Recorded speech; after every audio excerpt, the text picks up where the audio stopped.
I'd like to talk to you today about what an impact nutritional excellence can make for you and people around the world.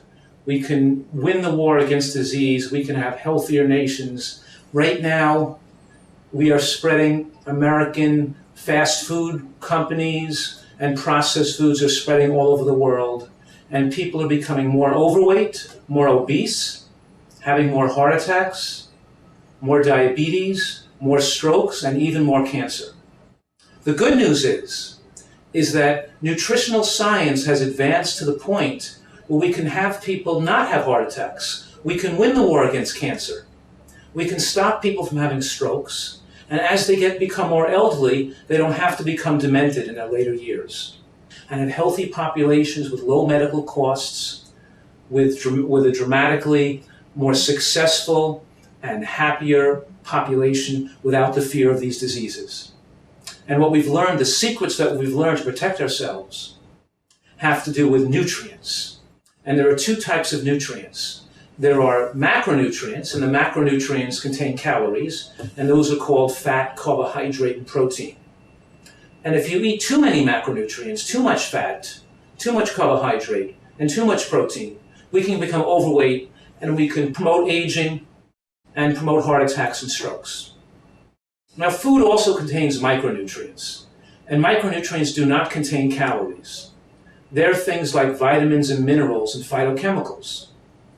About 80 years ago, in 1930, scientists first discovered 14 vitamins and about 20 different minerals, and everybody said, wow, this is great. We can help people live longer and help people be much healthier. And what happened between 1935 and 2005 is that heart attack rates went up all over the world, stroke rates went up, and cancer rates went up every single year for 70 years straight. We didn't realize until about 15 years ago that the third type of micronutrients, called phytochemicals, were missing, because the third type of micronutrients, called phytochemicals, are not found in processed foods, and they're not found in animal products, but they're found in fruits and vegetables. So when we thought that we could take processed foods and add a few vitamins and minerals to it, or take a vitamin supplement and think we're getting enough, we were mistaken. Because now we know that every tomato has 1,000 different nutrients in it. Every head of cabbage, every piece of lettuce, every cucumber, every bean or berry or sprout has hundreds, even thousands of nutrients that are so important to protect our precious health. So if we sum up what we've learned in the last 15 years in the field of nutritional science, we've realized that we have to eat a diet that's very high in nutrients, very high in micronutrients, including not just the ones we discovered 70 years ago, but all the new nutrients that we're discovering, all the new findings, that full symphony of nutrients we're finding that exists in natural fruits and vegetables, beans, nuts, and seeds. So the first thing I'm saying here, I'm making the point that as a nation, countries all over the world have made tremendous mistakes as far as protecting the health of their population. The mistake we made is we thought that we could eat anything. We could eat white flour, we could eat bread, we could eat pasta, we could eat sugar, we could drink soda all day. It doesn't have to be high in micronutrients, and then we could just take a vitamin pill and be okay. And we found out it doesn't work.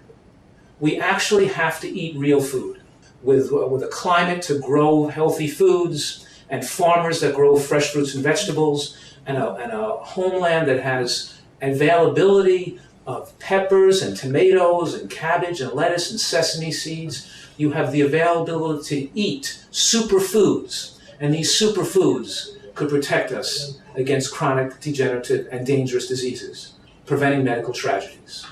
So you have to really eat these foods. So let's talk about this for a minute. Because we're saying here is that we have to eat a diet high in nutrients and lower in calories. So the first thing I'm saying to you is that animal products like chicken and meat and fish and eggs should not be the major portion of a diet. A healthy diet has to be plant-based. Most of what we eat has to get these phytochemicals from natural plant foods. So pasta, white bread, and white rice does not have in it the phytochemicals and antioxidants. In those foods, there's no significant amount of vitamin E and vitamin K and folate and bioflavonoids and lignins and plant sterols and all these phytochemicals and other carotenoids that protect against disease. In other words, what I'm saying is that processed foods, drinking soda, having sugar, having white rice and pasta and white bread are not high nutrient foods. Those are not going to be the foods to protect your precious health because they're not rich in micronutrients. And likewise, animal products like chicken and meat also do not have the same nutrients. They're also missing the vitamin E, vitamin K, the folate, the bioflavonoids, the lignins, the phytochemicals, the carotenoids, the same nutrients that the processed foods are missing. Worldwide, we're seeing populations get most of their calories from processed foods and animal products, and they're not eating fruits and vegetables. Then what are they missing? Of course, they're missing those antioxidants and the phytochemicals that are present in plant foods. And instead of going to doctors and getting pills to take to lower your blood pressure, and instead of taking medication to take away chest pains, and then having surgeries on people's hearts or procedures to make the blood to flow better, those do not make people live longer. The most powerful intervention, the most powerful medicine is what you can do in your own home, in your own kitchens, in your own gardens, and what you can do with your own life to protect your precious health. It's not what doctors can do for you with medications and surgeries. What I'm saying today is that we all are in this together. If we all eat a diet, which we call it a plant-based, high-nutrient diet, we look to eat more of the foods that are highest in nutrients. And the foods that are highest in nutrients, including these micronutrients I'm talking about, are green vegetables. Green vegetables win the awards because they have more nutrients per calorie than any other food. In other words, an animal product like a piece of chicken or a piece of meat is not high in nutrients per calorie. It gives you lots of calories, but not lots of micronutrients. Now take a piece of broccoli or some cabbage or kale that also is high in protein. Because don't forget, green vegetables are high in protein. That's how come gorillas, hippopotamus, rhinoceros, elephant, and giraffes get so big, because it eats green vegetables, eat a lot of protein. And green vegetables are high in protein. But here you have the protein packaged with lots of micronutrients, with the phytochemicals, with the antioxidants, with the things that make the body age slower, and we keep our youthfulness, our vigor, and our good health into later years.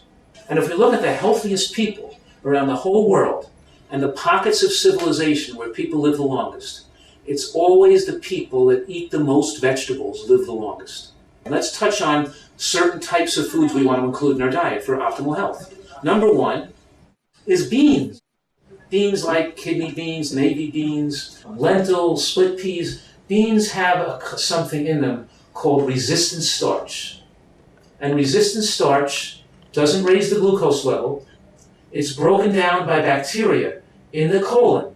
And the bacteria in the colon change the resistant starch into short-chain fatty acids. And those fatty acids protect us against colon cancer. Beans promote weight loss, they give us energy, they're high in protein, and they protect us against cancer, and they're linked in the scientific studies to enhancement of longevity in elderly people. Number two, green vegetables. To be on a healthy diet, we have to eat some raw vegetables and some cooked vegetables. We have to eat green vegetables. Lettuce, salad, cucumbers, cabbage, the broccoli family, all those green vegetables have specific compounds that have been shown to protect against breast cancer, prostate cancer, colon cancer, and of course heart attacks and strokes. They're longevity-producing foods. If we mix the greens and the beans now with nuts and seeds, right? Almonds, cashews, sesame seeds, sunflower seeds, they have almost magical superfoods, protective compounds that prevent against cardiac arrhythmias, irregular heartbeats.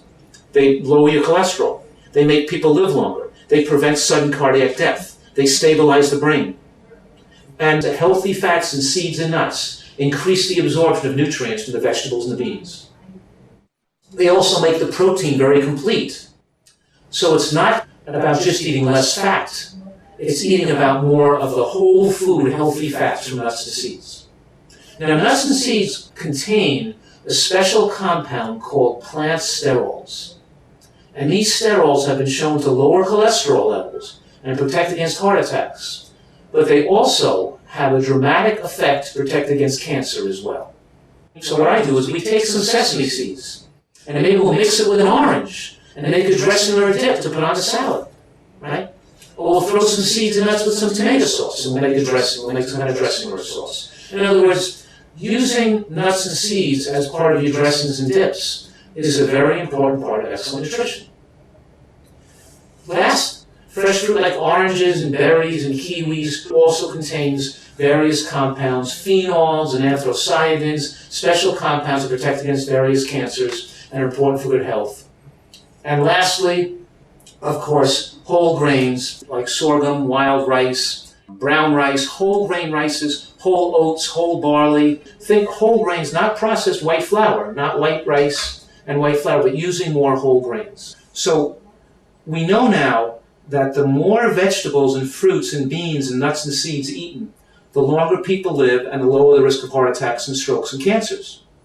Now, in addition to preventing these chronic diseases later on in life, it also can help people have better function in school, more attention, more alertness, more protection against diseases like influenza, like the flu. When we have the right kind of nutrients in our body, we're not going to get sick as often. So we have to appeal to our governors and our government, our educators and our teachers and our farmers. We have to all work together as a team to bring healthy food into the schools, to bring healthy plant foods into our homes. We're not talking about adding a little bit of fruits and vegetables to your present diet. We're talking about making fruits and vegetables the major portion of your diet. And then we'll have a healthy nation, and then we'll have a healthy population to live a long life free of medical tragedies. To conclude, we have a unique opportunity in human history. This is a blessing. We have science and information that can enable us to live better and to live healthier and to live longer than ever before in human history.